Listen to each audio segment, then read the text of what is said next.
bishaaro dhammaan dadweynaha Soomaaliyeed ee jecel waxbarashada waxaa la ogeysiinayaa in iskuulka Aflax Online School uu bilaabay barasho afka Ingiriisiga iyo luqadda Soomaaliga iyo maadooyinka kale oo ah online.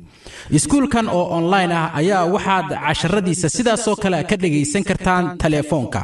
nidaamkan oo ah nidaam casri ah ayaa waxa loogu talagalay ardayda ama dadka jecel waxbarashada luqadda afka Ingiriisiga, luqadda afka barashada Soomaaliga iyo sidaas oo kale maadooyinka laga barto iskuulaadka. ardayda aanan u hayn waqtiga ayaa waxa ay nidaamkan u saamixi doona inay bartaan luqadda afka Ingiriisiga.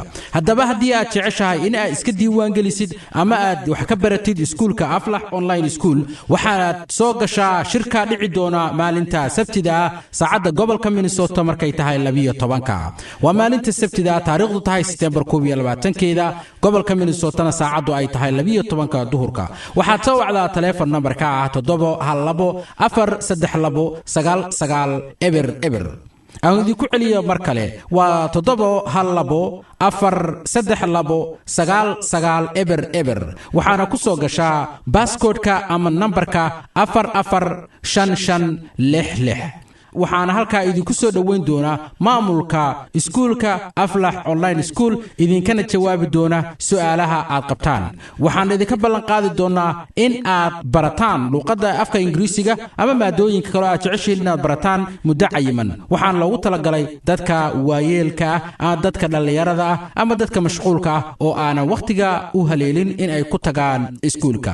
haddaba ka soo qaybgal telefoonkaas ama waxaad soo booqataa barta aan ku leenahay YouTube Aflax Online School ama website-kayaga.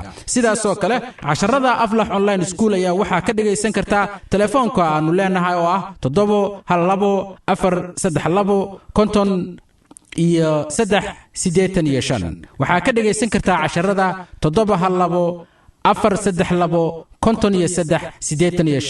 aad iyo aad ayaad u mahadsantiin. wassalaamu calaykum waraxmatullahi wabarakaatu.